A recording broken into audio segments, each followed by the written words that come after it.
തെറ്റായ വഴിയിൽ പടുത്തുയർത്തിയതെല്ലാം ഒരിക്കൽ വീഴും. അത് പ്രകൃതി നിയമമാണ്.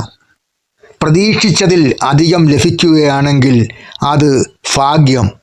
എന്നിട്ടും ദുഃഖിക്കുകയാണെങ്കിൽ അത് നിർഭാഗ്യം.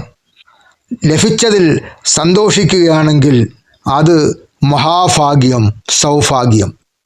10,000 ശരികൾ ചെയ്താലും ഒരു ചെറിയ തെറ്റുമതി നമ്മൾ പലർക്കും അനഭിമതരായി മാറാൻ. ചില കാര്യങ്ങൾ എത്ര പറഞ്ഞാലും മനസ്സിലാകില്ല, അനുഭവിച്ചു തന്നെ ബോധ്യപ്പെടണം.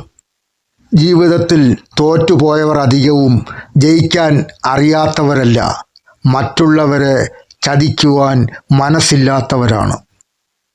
ജീവിതം നൽകുന്ന ഏറ്റവും വലിയ പാഠം ഇതാണ്: നമ്മൾ ഒരാളെ എത്രമാത്രം വിശ്വസിക്കുന്നുവോ അത്രത്തോളം അയാൾക്ക് നമ്മളെ വിഡ്ഢിയാക്കുവാൻ കഴിയും.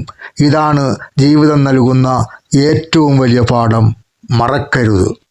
നമുക്ക് വിധിച്ചിട്ടുള്ളതാണെങ്കിൽ എത്ര ദൂരത്തുള്ളതാണെങ്കിലും അത് നമ്മളിലേക്ക് എത്തിച്ചേരും. എന്നാൽ നമ്മൾക്ക് വിധിയില്ലാത്തതാണെങ്കിൽ, നമ്മുടെ കൈയെത്താം ദൂരത്ത് ഉള്ളതാണെങ്കിൽ പോലും നമുക്ക് നഷ്ടപ്പെടും. ഇത് പ്രകൃതി നിയമമാണ്.